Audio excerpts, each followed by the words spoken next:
जी, आज हम पढ़ेंगे भगवत गीता के अनुसार आत्मा और जीव आत्मा से जुड़ा सबसे बड़ा भ्रम क्या है।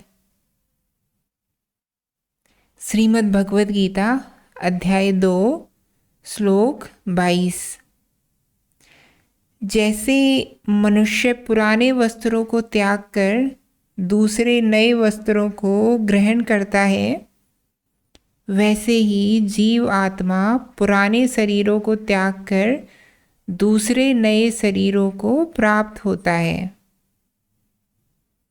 अब प्रश्नकर्ता का सवाल है कि भगवान कृष्ण कहते हैं कि जैसे मनुष्य पुराने वस्त्रों को त्याग कर दूसरे नए वस्त्रों को ग्रहण करता है, वैसे ही जीव आत्मा पुराने शरीरों को त्याग कर दूसरे नए शरीरों को प्राप्त होता है। तो ये जीव आत्मा कौन है? सूक्ष्म शरीर है या मन है? और सूक्ष्म शरीर को अहम वृत्ति और तादात्म्य के संबंध में कैसे समझें? उत्तर ये है कि जिसे जीव आत्मा कह रहे हैं कृष्ण, वो वही है जिसे जीव आत्मा समझता है। आत्मा मानी मैं, जो तुम वास्तव में हो। तुम्हारा असली नाम, असली पहचान, उसका नाम है आत्मा।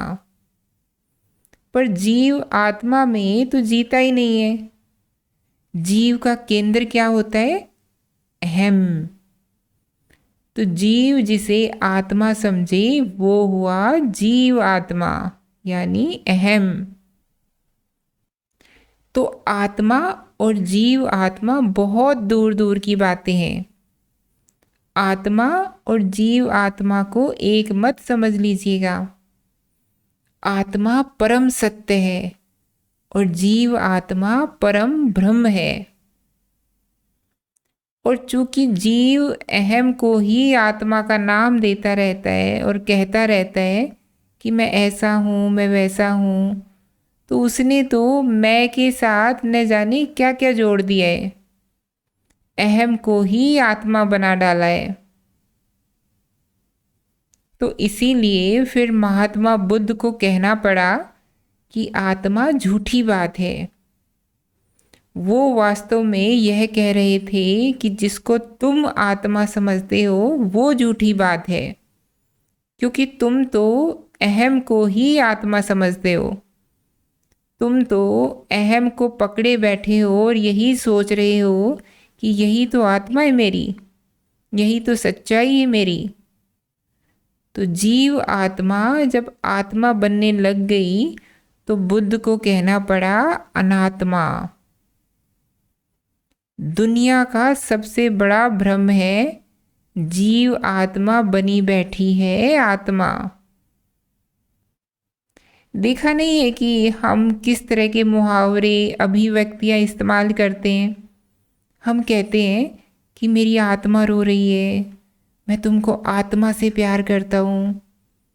कोई मर जाए तो उसको कहेंगे उसकी आत्मा की शांति के लिए सभा रखी गई है। आत्मा अशांत कैसे हुई भाई? और आत्मा तो निर्व्यक्तिक है।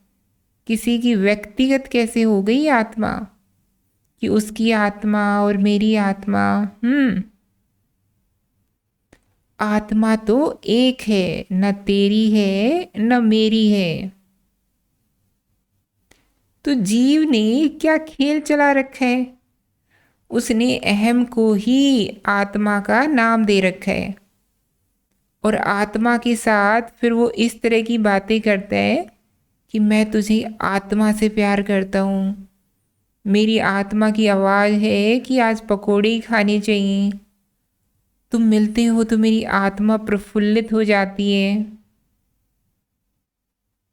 इन सब वाक्यों में अशुद्धि क्या है? जहाँ जहाँ आत्मा कहा गया है वहाँ कहना चाहिए था जीव आत्मा या मन या अहम।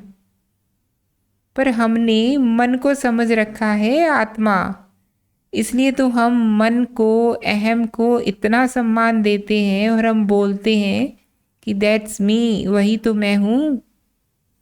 तुरंत बोल देते हैं कि मैं तो ऐसा हूँ, मैं तो वैसा हूँ। हमने अपने झूठ को ही सच्चाई का नाम दे दिया है और झूठ को सच्चा बना दिया तो झूठ बड़ा सम्मानीय हो जाता है। फिर झूठ को हम बड़ा समर्थन देने लगते हैं। तो इसीलिए ये जो दूसरा अध्याय है श्रीमद् भगवत गीता का, ये बड़ा प्रासंगिक है। एक श्लोक में श्री कृष्ण कहते हैं कि आत्मा का न जन्म है न मृत्यु है, न तेरी है न मेरी है। और उस श्लोक के तत्काल बाद फिर कहते हैं कि ये जो जीव आत्मा है यही इधर उधर भटकता रहता है, यही जन्मता और मरता है, यही शरीर धारण करता है। साफ उन्होंने बता दिया कि आत्मा और सच्चाई का तो जन्म ही नहीं होता, पुनर्जन्म क्या होगा। आत्मा तो सदा से अजन्मा है और अमर है, न उसका जन्म है न उसकी मृत्यु है। जन्म और मृत्यु तो मन की होती है। लेकिन फिर भी भारत में श्री कृष्ण की बात को अधिकांश लोगों ने समझा ही नहीं। अभी भी बहुत लोग हैं जो कहते हैं कि श्री कृष्ण ने गीता में कहा है कि आत्मा पुराने वस्त्र छोड़कर नए वस्त्र धारण करती है। श्री कृष्ण ने आत्मा के बारे में नहीं कहा है, जीव आत्मा के बारे में कहा है। और आत्मा और जीव आत्मा एक नहीं है, जमीन आसमान का अंतर है भाई। आत्मा के बारे में तो श्री कृष्ण कह रहे हैं कि न जन्मती है न मरती है, और जीव आत्मा के बारे में कह रहे हैं कि ये इधर उधर भटकती रहती है। हम में से बहुत लोग इसी तरह की भाषा का इस्तेमाल करते हैं, तो इसलिए आवश्यक है कि मैं पढ़ ही देती हूँ। श्रीमद् भगवत गीता अध्याय 2 श्लोक 19। जो इस आत्मा को मारने वाला समझता है तथा जो इसको मरा मानता है, वो दोनों ही कुछ नहीं जानते, क्योंकि वास्तव में आत्मा न तो किसी को मारता है और न किसी के द्वारा मारा जाता है। श्रीमद् भगवत गीता अध्याय 2 श्लोक 20। आत्मा किसी काल में भी न तो जन्मता है और न मरता है, तथा न यह उत्पन्न होकर फिर होने वाला है, क्योंकि आत्मा अजन्मा, नित्य, सनातन और पुरातन है। शरीर के मारे जाने पर भी वो मारा नहीं जाता। फिर आगे कहते हैं श्रीमद् भगवत गीता अध्याय 2 श्लोक 22। जैसे मनुष्य पुराने वस्त्रों को त्याग कर दूसरे नए वस्त्रों को ग्रहण करता है, वैसे ही जीव आत्मा पुराने शरीरों को त्याग कर दूसरे नए शरीरों को प्राप्त होता है। लेकिन हमारी हठ है कि हम कहे जाएंगे कि श्री कृष्ण ने कहा है कि आत्मा का पुनर्जन्म होता है। फिर आगे आत्मा के बारे में ही कहा है बार बार। श्रीमद् भगवत गीता अध्याय 2 श्लोक 23। इस आत्मा को शस्त्र नहीं काट सकते, इसको आग नहीं जला सकती, इसको जल नहीं गला सकता और वायु नहीं सुखा सकती। श्रीमद् भगवत गीता अध्याय 2 श्लोक 24। क्योंकि यह आत्मा अछिद्य है, यह आत्मा अधा, अक्लेग और निसंदेह अशोष्य है, तथा यह आत्मा नित्य, सर्वव्यापी, अचल, स्थिर रहने वाला और सनातन है। श्रीमद् भगवद गीता अध्याय 2 श्लोक 25। यह आत्मा अव्यक्त है, यह आत्मा अचिंत्य है और यह आत्मा विकार रहित है। इससे ही अर्जुन, इस आत्मा को उपर्युक्त प्रकार से जानकर तू शोक करने योग्य नहीं है, अर्थात तुझे शोक करना उचित नहीं है। ये सब बातें किसके बारे में कही? आत्मा के बारे में। और जन्म और मृत्यु किसकी बताई? जीव आत्मा की। जीव आत्मा माने, दोहराएंगे हम, अहम। और मन क्या है? अहम स्वयं को केंद्र में रखकर अपने इर्द गिर्द जो संसार खड़ा करता है उसका नाम है मन। मन माने संसार। संसार के केंद्र में जो मैं बैठा है उसका नाम है अहम। ये अहम है जो जीवन मरण का चक्र खेलता रहता है। अभी है, अभी नहीं है, अभी है, अभी बदल गया। मन बदलता रहता है ना लगातार। मन के बदलाव की बात हो रही है। मन के केंद्र में है अहम। शरीर क्या है? मन का ही स्थूल प्रतिबिंब। सूक्ष्म रूप से जिसको आप मन कहते हैं वही जब स्थूल हो जाता है तो शरीर और संसार कहलाता है। सूक्ष्म है तो मन और स्थूल है तो शरीर और संसार। तो अगर मन बदलेगा तो मन के साथ साथ क्या बदल जाएगा? शरीर और संसार बदल गए ना। इसी बात को कृष्ण कह रहे हैं कि ये जीव आत्मा बार बार अलग अलग शरीर ग्रहण करती है, क्योंकि जीव आत्मा का काम ही है परिवर्तित होते रहना। जीव आत्मा परिवर्तित होगी तो संसार तो परिवर्तित हो ही जाएगा ना। जब केंद्र ही बदल गया तो वृत्त तो पूरा ही बदल जाएगा। पर इसका अर्थ कुछ ऐसा लगाया है कि जब व्यक्ति मरता है तो उसके शरीर से आत्मा उड़ती है और वो फिर जाकर के किसी गर्भिणी के गर्भ में प्रवेश कर जाती है। और इस तरह का बड़ा अंधविश्वास प्रचारित किया गया है। चित्र इत्यादि बनाए जाते हैं यह दिखाने के लिए कि पुनर्जन्म कैसे होता है। क्या बता रहे हैं श्री कृष्ण, और ना समझो ने क्या समझा है इसको। 3 है, तीनों को समझिएगा।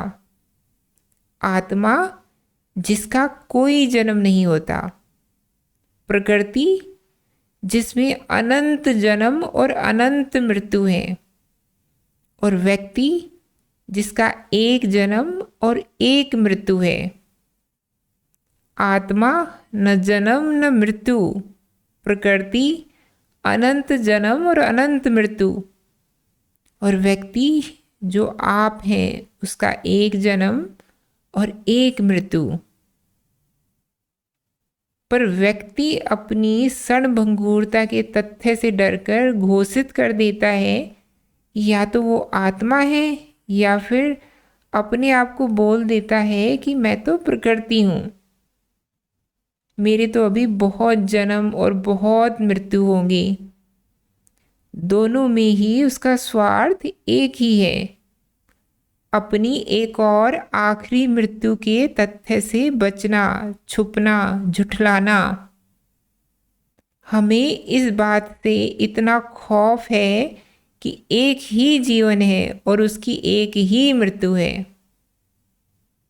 हम डर से बचने के लिए श्री कृष्ण की बात को भी तोड़ मरोड़ देते हैं। कभी हम कह देते हैं कि मैं तो आत्मा हूँ, मैं तो अमर हूँ, मेरी मौत होगी ही नहीं। ये बात झूठ है। क्यों झूठ है? क्योंकि अपना जीवन देखो। आत्मा तो विकार रहित है और तुम्हारे जीवन में विकार ही विकार है।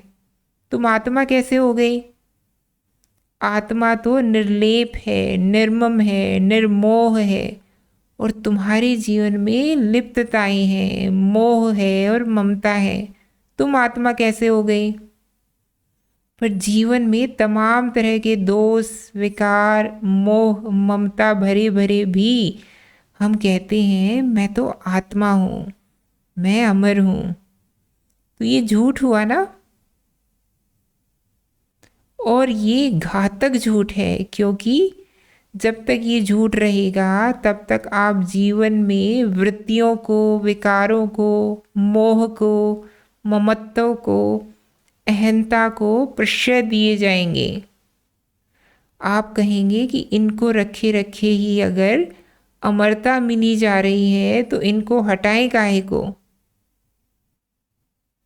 और फिर दूसरा झूठ हम ये बोल देते हैं कि श्री कृष्ण ने बताया ना कि पुनर्जन्म होता है, तो मेरा भी पुनर्जन्म होगा। नहीं, आपका कोई पुनर्जन्म नहीं होगा।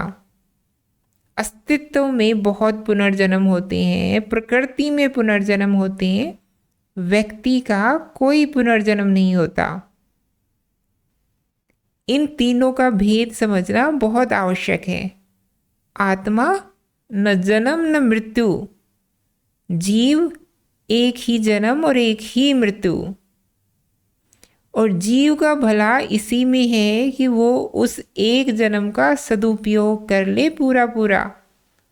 आप जीव हैं और आपकी भलाई इसी में है कि आप याद रखें कि एक ही जन्म है, मौत निकट आ रही है लगातार, और जन्म का, समय के एक एक पल का आप सदुपयोग कर लें। और तीसरी प्रकृति, प्रकृति का चक्कर चलता रहता है। लोग आते हैं, लोग जाते हैं, कोई आए कोई जाए, लोग रह जाते हैं। वहाँ बहुत पुनर्जन्म है, पर पुराना नहीं लौट कर आता। प्रकृति ही बार बार लौटती है, कोई पुराना नहीं लौटता। वो जो व्यक्ति था वो नहीं लौटेगा, जो एक विशिष्ट व्यक्ति था वो नहीं लौटेगा। हाँ, व्यक्ति बहुत सारे आते जाते रहेंगे। अंतर स्पष्ट हो रहे? अब इस विषय में कभी संशय नहीं होना चाहिए। खास तौर पर गीता की आड़ लेकर के अपने पूर्वाग्रह कभी प्रसारित न करें। कभी न कहें कि श्री कृष्ण ने कहा है कि व्यक्ति का पुनर्जन्म होता है। उन्होंने व्यक्ति के पुनर्जन्म की बात नहीं करी है, न उन्होंने आत्मा के पुनर्जन्म की बात करी है। किसका पुनर्जन्म बताया है? जीव आत्मा का। और जीव कौन है? जिसने प्रकृति से साझा कर लिया है। जब मैं कह रही हूँ कि आप जीव हैं, तो मेरा आशय क्या है? आप वो हैं जो अपने आप को देह समझते हैं। देह माने प्रकृति। तो जीव आत्मा कौन? जिसने देह से अर्थात प्रकृति से तादाद में कर लिया है। तो हमने क्या कहा था? पुनर्जन्म लगातार किसका होता है? प्रकृति का। और श्री कृष्ण क्या बता रहे हैं कि कौन है जो नए नए शरीर धारण करता है? बात समझ में आई? जीव माने वो जो प्रकृति से तादाद में कर चुका है, जो देह अभिमानी है, जो अपने आप को देह समझता है सो जीव, और जो अपने आप को जीवित समझता है सो जीव। शरीर को तो कहते हो ना कि जीवित है, शरीर को ही कहते हो कि मर गया। आप रहें न रहें, जो लोग रहेंगे वो भी इंसान ही कहलाएंगे ना। ये पुनर्जन्म है। डीएनए आगे बढ़ता रहेगा, आप आगे लेकिन नहीं बढ़ेंगे। तो आप इस उम्मीद में बिल्कुल मत रहिएगा कि फ़र्क क्या पड़ता है अभी तो लाखों जन्म मिलेंगे। एक आध दो खराब भी कर दिए तो क्या होता है, लाखों नहीं मिलेंगे, आपको एक ही है, उसका सदुपयोग करिए। अब दूसरा पर्सन आता है कि सत्य और धर्म पर चलने वालों को इतने कष्ट क्यों मिलते हैं। उत्तर ये है कि जो नहीं चल रहे धर्म पर, क्या उन्हें कष्ट नहीं मिल रहे हैं? और जो चलता है धर्म के रास्ते पर, उसका इरादा क्या होता है, कष्ट से बचना या धर्म की मंजिल को पाना। धर्म, आपने कहा, एक रास्ता है, उस रास्ते की कोई मंजिल होती है, उस मंजिल का आकर्षण होता है, उस मंजिल में आनंद होता है। जब उस मंजिल में आनंद होता है तो यात्रा भी आनंदप्रद हो जाती है।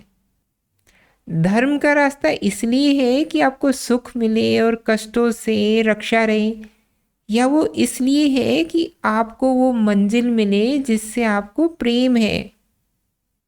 तो दोनों बातें एक साथ कैसे हो जाएंगी कि वो खास मंजिल में मिल जाए जो जीवन को सार्थकता देती है और सुख भी मिलता रहे। सुख दुख पर इतना ध्यान है तो मंजिल पर नजर है भी क्या। जिनकी मंजिल पर नजर होती है उन्हें यह ख्याल कहाँ रह जाता है कि सुख मिल रहा है कि दुख मिल रहा है। वो कहाँ ये तुलना करते हैं कि मैं तो धर्म के रास्ते पर चल रहा हूँ और मुझे इतना कष्ट मिला, और ये पड़ोसी पापी अधर्मी ये मज़े ले रहे हैं। इसका मतलब आपको प्रेम मंजिल से नहीं है, आपको प्रेम सुख से ही है। आप ये नहीं देख रहे कि आप मंजिल के निकट पहुँचे कि नहीं पहुँचे, आप गिन रहे हैं सुख कितना मिला। अरे, सुख कम मिला और कष्ट ज़्यादा मिला, ये रास्ता चलने में क्या लाभ है। उस रास्ते पर सुख दुख नहीं गिना जाता, उस रास्ते पर यात्रा करी जाती है मंजिल का मुंह देख देख कर। पाँव के नीचे कांटे भी हो तो भी नीचे नहीं देखा जाता। पथिक को ऊर्जा मिलती है गंतव्य का मुंह देखकर। तुम देख रहे हो और उधर कुछ ऐसा है जिसको देखने भर से ताकत मिली जा रही है और तुम चलते जा रहे हो। पाँव के नीचे कंकड़ है या कांटा है पता ही नहीं चल रहा। कंकड़ कांटे का पता चल रहा है तो इसका मतलब कंकड़ कांटे ही गिन रहे हो, लक्ष्य से कुछ प्रेम है ही नहीं। फिर ये भूलिए नहीं कि वो कंकड़ कांटे वास्तव में क्या है। वो धर्म ने आपको हतोत्साहित करने के लिए नहीं बिछा दिए हैं। जब कोई व्यक्ति धर्म की राह चलता है मुक्ति की मंजिल की तरफ, तो उसको कष्ट मिलते हैं। वो कष्ट वास्तव में क्यों मिलते हैं? वो कष्ट कोई और हमें नहीं दे रहा, वो हमारे ही पुराने ढर्रे हैं जो हमें कष्ट दे रहे हैं। बंधन माने हमारी वृत्तियाँ, हमारे पुराने संस्कार, आदतें और ढर्रे, धारणाएं और मान्यताएं, वो हमारी चीज़ है ना। वो सत्य ने हमारे खिलाफ इस्तेमाल नहीं कर रखी हैं, वो हमारी निजी संपदा है, वो हमारा ही माल है और वो परेशान कर रहा है, कष्ट दे रहा है, तो इसमें किसी और का क्या दोष। कोई बहुत मोटा आदमी हो, वो दौड़े और फिर शिकायत करे कि ये तौंद परेशान करती है, दौड़ने नहीं देती। वो तौंद किसी और ने ला करके तुम में जोड़ दिए, तुम पर आरोपित करिए, तुम्हें पहना दिए, या वो तुम्हारा अपना माल है, तुमने ही संचित किया है। बोलो। तो धर्म की यात्रा ऐसी ही होती है। चलते चलते तौंद गलानी होती है। हम तौंद हैं। तौंद माने क्या? वो सब जो अनावश्यक है पर जिसे तुमने अपने वजूद का हिस्सा बना लिया है। तौंद की यही परिभाषा है ना, जो अनावश्यक है पर हमारी हस्ती का अंग बन बैठी है, जो होनी नहीं चाहिए थी पर है, जिसके साथ हमारा कोई रिश्ता नहीं होना चाहिए था पर रिश्ता बन गया है। उसी का नाम वृत्ति है, उसी का नाम तौंद है। अब उसको लेकर आगे बढ़ोगे तो कष्ट तो होगा ही ना, पर ये कष्ट तुमको मंजिल नहीं दे रही है। ये कष्ट तो चटोरेपन से मिला है। जितना बढ़ते चलेंगे तौंद उतनी कम होती चलेगी, और रुक करके उसी का रोना रोने लगे तो तौंद तो चाहती यही है कि कोई रुक जाए। अरे क्या बताएं, बड़ी तकलीफ है, आगे नहीं बढ़ पा रहे हैं। तभी इधर उधर कुछ चाट चुरमुरी का ठेला भी दिख जाएगा। लाओ रे, बहुत परेशान है। तो फिर तौंद बढ़ती जाएगी, आगे बढ़ना और मुश्किल होता जाएगा। तरीका क्या है? बस बढ़ते रहो, बढ़ते रहो, गलते रहो, बढ़ते रहो और गलते रहो। मत परवाह करो कि कष्ट मिल रहा है, ये कष्ट शुभ है। और दूसरों से तुलना तो करना नहीं कि हम ही पागल हैं जो बढ़ते जा रहे हैं और कष्ट झेले जा रहे हैं। और कितने ही लोग हैं जो घरों में बैठे हैं, उन्हें कोई यात्रा नहीं करनी, उन्हें कोई मुक्ति नहीं, कोई मंजिल नहीं चाहिए, उन्हें कोई कष्ट है ही नहीं। प्रेम दूसरों से तुलना कर करके नहीं किया जाता। मंजिल से प्यार किसको है? तुमको या दूसरों को? तुमको है ना। तो मंजिल की खातिर तकलीफ भी कौन झेलेगा, तुम या दूसरे? या कभी प्रेम में आगे बढ़ते हो, किसी से मिलने जाते हो, कुछ तकलीफ झेल कर तो शिकायत करते हो कि सारी तकलीफ हम ही झेल रहे हैं, बस पकड़नी पड़ रही है, ठंड में ठिठुरना पड़ रहा है, टिकट कटाना पड़ रहा है। प्रेमिका भी तो तुम्हारी ही है ना। इतनी तकलीफ हो रही है तो अपनी जगह किसी और को भेज दो कि भाई कष्ट बहुत होगा हमें जाने में, जाड़े की रात में बुलाया करती है, ऐसा कर तू चला जा। भाई आउटसोर्सिंग का ज़माना है, कुछ भी चल सकता है। क्या पता हर काम के विशेषज्ञ होते हैं, फंक्शनल स्पेशलिस्ट। कुछ बातें पूरी तरह से निजी रखिए, उनमें तुलना इत्यादि का कोई सवाल नहीं होता। उनमें यह नहीं देखा जाता कि दूसरे को क्या मिला और कितना मिला। और प्रेम में तो तुलना बिल्कुल घातक हो जाती है। जहाँ आपने यह देखना शुरू किया कि मुझे कितना मिला और दूसरे को कितना मिला, वहीं खेल खत्म। प्रेम टूटता ही तुलना से है। जहाँ आपने अपने संबंध को छोड़कर दूसरे के संबंध की तुलना करनी शुरू की, आप हारे, आप गए। फिर सवाल आता है कि ग्रंथ पढ़ते वक्त कई बार शब्दों के अर्थ का अनर्थ हो जाता है, जिससे आसपास के लोगों में लाभ से ज़्यादा नुकसान देखने को मिलता है। इसका उत्तर है कि जब श्री कृष्ण अर्जुन से गीता कह रहे हैं तो इसीलिए तो उन्होंने नहीं कही थी गीता कि वो किताब बन जाए। उन्हें तो कहना था अर्जुन से, और उनकी ओर से उनके कथन का प्रयोजन पूरा हो गया जिस क्षण अर्जुन के समक्ष 18वां अध्याय पूरा हुआ, है ना। श्री कृष्ण का ये तो नहीं इरादा था कि श्रीमद् भगवत गीता नामक एक किताब रचें। उन्हें तो अर्जुन से कुछ कहना था और उन्होंने कह दिया। उनकी बात पूरी हो गई, खेल खत्म। लाभ भी तभी होता है जब सामने कोई हो और तुमको देखकर तुमको समझकर तुम्हें उपदेश दे। पुस्तक एक सीमा तक लाभ दे सकती है, उसके आगे नहीं दे पाएगी। उसके आगे अगर लाभ तुम्हें पुस्तक से चाहिए तो तुम में बड़ी विशिष्ट प्रतिभा होनी चाहिए या फिर गहरी मुमुक्षा होनी चाहिए। कल्पना करो कि अर्जुन व्याकुल है और श्री कृष्ण ला करके उसके हाथ में वेद थमा देते हैं और कहते हैं कि ले पढ़ ले, तेरी व्याकुलता का इलाज इन ग्रंथों में है। क्या काम बन जाता अर्जुन का? और गीता में ऐसी तो कोई बात कृष्ण ने कही नहीं है जो वेदों में ना कही गई हो।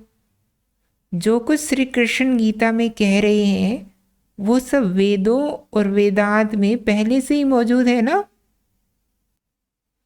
तो श्री कृष्ण ने फिर क्यों कष्ट उठाया बात को नए और ताजे तरीके से कहने का, जब वो बात पहले ही उपनिषदों में मौजूद थी। तो श्री कृष्ण को इतना ही करना था कि 11 प्रमुख उपनिषद ला करके अर्जुन के हाथ में थमा देते और कहते युद्ध से एक दिन का विश्राम ले, जा रात भर इनको पढ़ ले, तेरी सारी जिज्ञासा शांत हो जाएगी। अर्जुन भी कहता बढ़िया, ये अच्छा समाधान है, लाइए दीजिए। वो वापस जाता, किताबों का तकिया बनाता और मस्त सो जाता, जैसे आप सोते हैं किताबों पर। तो उन्हीं उपनिषदों को फिर श्री कृष्ण ने गीता के रूप में अर्जुन से कहा। गीता में वास्तव में कुछ भी नया नहीं है, सत्य नया हो भी नहीं सकता। गीता को कहीं कहीं पर एक उपनिषद ही माना जाता है, प्रस्थान त्रयी का हिस्सा माना जाता है, उपनिषदों के समतुल्य रखा जाता है। तो बात तो यहाँ वही है जो पहले ही वेदांत में मौजूद थी, पर जब कोई कृष्ण सामने बैठकर समझाए समझ में तभी आती है। नहीं तो सोचो अर्जुन चला जा रहा है 11 किताबें लिए, उसकी शक्ल देखो, उसकी हालत देखो और उन किताबों को देखो, तुम्हें लग रहा है कि वो पढ़ेगा भी? वो तो पहले ही मन बना चुका है और कह रहा है लड़ाई झगड़ा बेकार की बात है। पुस्तकों का अपना महत्व होता है, पर कोई पुस्तक किसी जीवित मार्गदर्शक का स्थान नहीं ले सकती। गहरा और असली परिवर्तन तो तुम में सत्य संगति से ही आएगा। और इसीलिए हम किताबों की ओर भागते हैं, क्योंकि परिवर्तन खतरनाक होता है और किताबों के साथ वो खतरा हमें होता नहीं।